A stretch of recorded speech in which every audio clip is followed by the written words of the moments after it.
આજે પાંડવોની કચેરી અરે પાંડવોની કચેરી ઉદાસ શા માટે છે? એ દાદા સત્ય કરો મને વાત.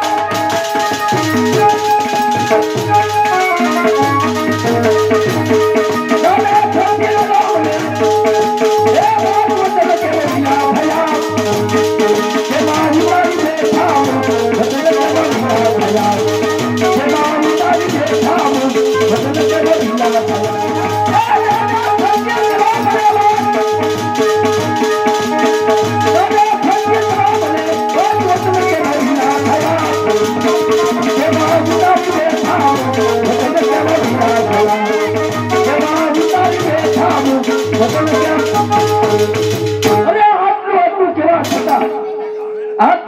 કેવા થતા દાદા ધર્મ મારા સામુ જોતા નથી. એમ છે દાદા ઈ આજે મારાથી ઈશાળા કહેવતમાં કીધું છે કે માતા વિના મોથાળમાં કોઈ સંભાળ લેતું નથી, એમ પિતા વિના કુટુંબની અંદર આજે મારી કોઈ સંભાળ લેતું નથી. મારા પિતા પાટણ વિશે તાલુકી નામના દૈત્યનો સહાર કરવા ગયા એટલા માટે આ કચેરીમાં મને માન મળતું નથી. એ વાતે પિતા ગયા છે.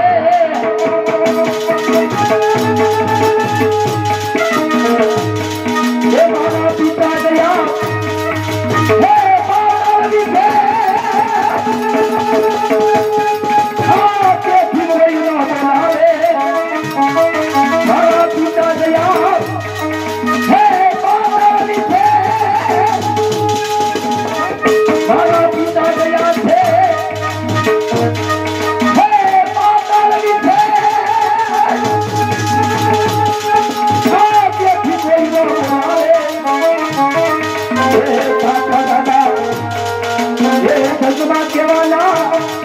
મારા પિતા દુનિયા નહીં આવે. અરે પ્રથમથી ખબર હતો આ કચેરીમાં પગ ન મૂકો અને પ્રથમથી મને ના હોય તો મારું કાળું મુખ તમને બતાવી. કહેવતમાં કીધું છે કે જ્યાં માન નહીં ત્યાં રેવામાં સાર નહીં. માટે ચાલ અત્યારે આ કચેરી છોડી. મોટા ભાઈ અભિમન્યુ અત્યારે આપણી કચેરીમાં આવ્યો, પણ આપણે એને કાંઈ માન પાન ન આપ્યું. મોટા ભાઈ આ જગતમાં નાનામાં નાનો માણસ હોય એને પણ પોતાના સ્વમાનની કિંમત હોય. તો અભિમન્યુ તો વીર છે, તો આપની આજ્ઞા હોય તો અભિમન્યુને પાછો કચેરીમાં બોલો. દીકરા અભિમન્યુને સન્માન સહિત કચેરીમાં બોલો. જેવી આજ્ઞા. ચાલો બધા અભિમન્યુ બોલો.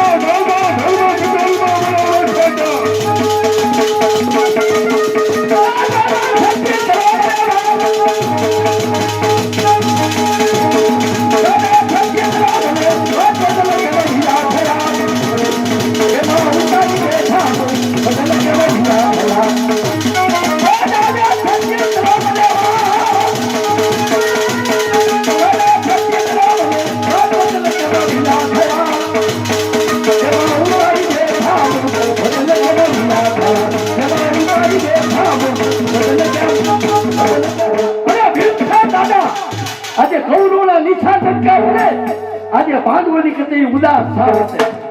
બેટા અભિમન્યુ તને ખબર નથી બેટા, પણ સૌથી કૌરવોએ ખબર કરી અને રાજા યુધિષ્ઠિર ઉપર એક પત્ર મોકલ્યો. એ પત્રને સાંભળી અને આ કચેરી એ ઉદાસ બની ગઈ. લે બેટા આ રહ્યો એ પત્ર. મારા પિતા અર્જુન પાટણ વિશે તાલુકી નામના દૈત્યનો સહાર કરવા ગયા. પાછળથી છત્રપતિ દુર્યોધને આ પત્રિકા મોકલાવી છે અને પત્રિકામાં શું લખ્યું છે એ તમને વાંચી સંભળાવું. દાદા ધર્મ આ પત્રિકામાં છત્રપતિ દુર્યોધન એ શું લખી જણાવે છે કે સુરો પાંડવ કેરા તાર સુરો પાંડવ કેરા તન તૈયાર કરો સૈન્ય તમારું. મેં રેતું છે કોઠા યુદ્ધ તૈયાર કરો સૈન્ય તમારું. યુદ્ધે તમે ન આવો તો તમારે શિર ગોમત્યાનું પાર. સપ્ત કોઠા યુદ્ધ મારા પિતા જાણતા. એ તો પાતાળ વિશે તાલુકી નામના દૈત્યનો સહાર કરવા ગયા. ભગવાન કૃષ્ણ જાણે ઈ પણ પાતાળ વિશે ગયા. તમે કોઈ સપ્ત કોઠા યુદ્ધ નથી જાણતા? એટલા માટે ઉદાસ થઈને બેઠા છો. આ દાદા આમાં શું છે? દાદા આમાં શું નથી? મારી વચ્ચે હારી બેઠા. આ દાદા આમાં શું છે? દાદા આમાં શું નથી? મારી વચ્ચે હારી બેઠા. હારી આવનારું હો. હારી આ વાત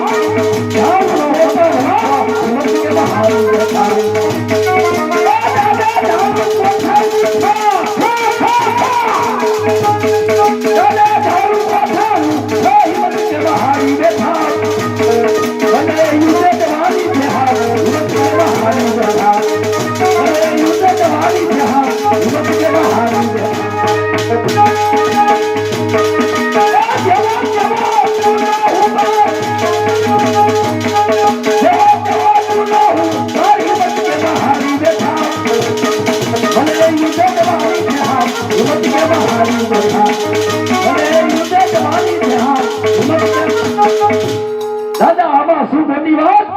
હિંમત કેમ હારી બેઠા?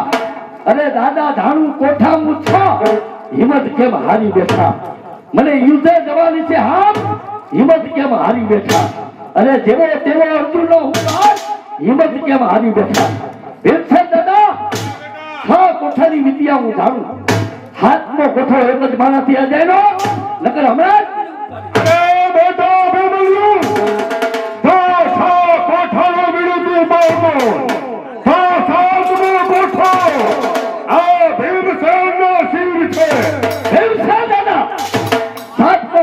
લેતા વિચાર કરજો.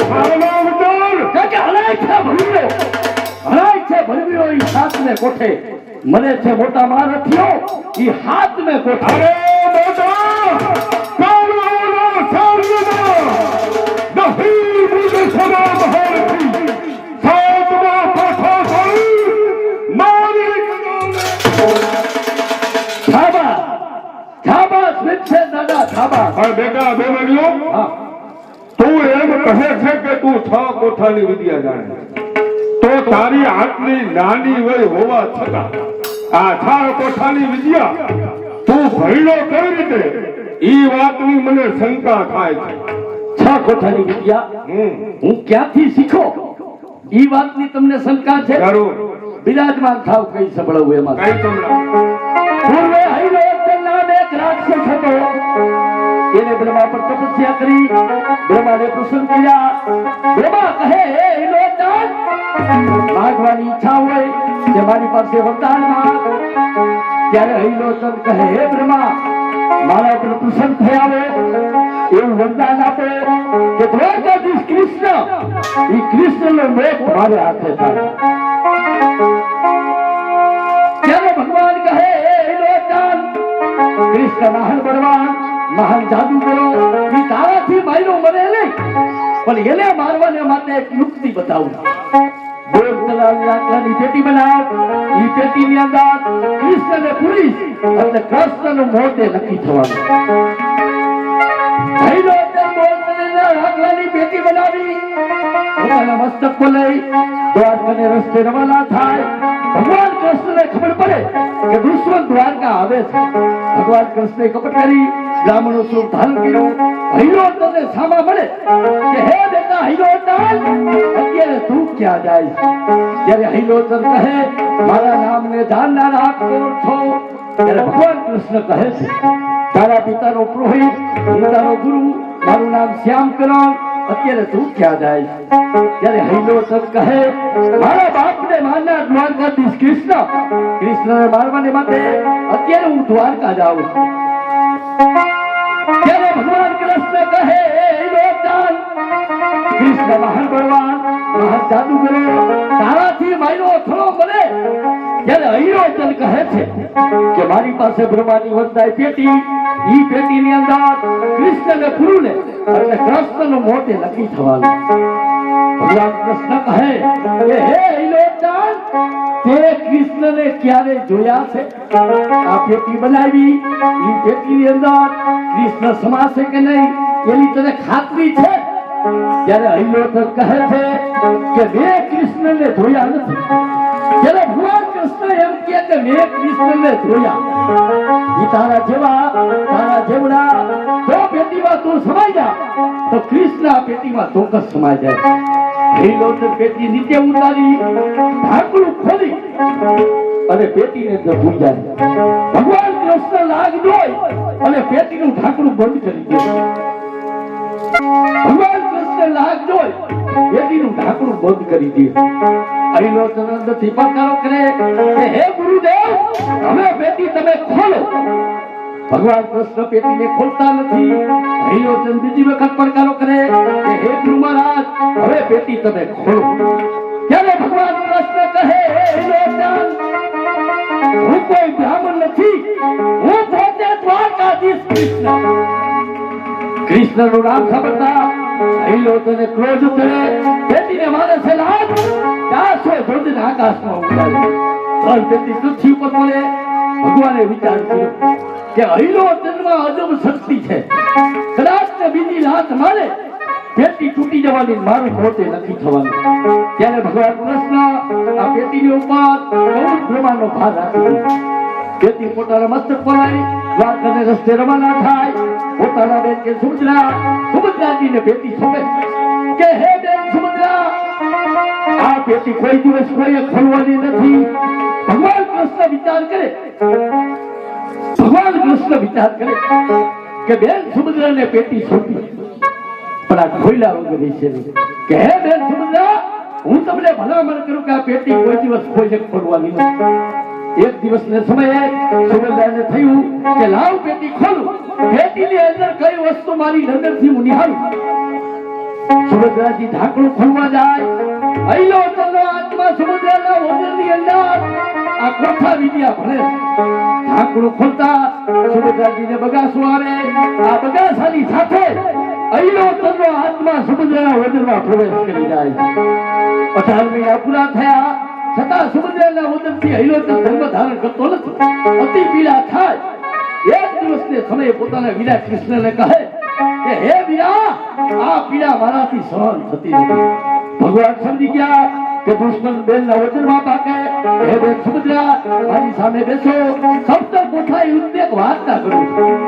સુભદ્રાજી સામે બેસે. ભગવાન કૃષ્ણ 7 કોઠાની વાત કરે. પેલો કોઠો, બીજો કોઠો, 6 કોઠાની વાત પૂરી થાય. સુભદ્રાજીને પીડા શાંત થઈ જાય. નીંદરનું ઝોકું આવી જાય. ભગવાન કૃષ્ણ 7મા કોઠાની વાત ઉપાડે, પણ હોકારો મળતો નથી. લીલોતરનો આત્મા સુભદ્રાના વચનની અંદર આ કોઠા વિદ્યા ભણે છે. સુભદ્રાનો હોકારો ન મળતા લીલોતરના આત્મા અંદરથી પડકારો કરે કે હા મામા, થવા દો.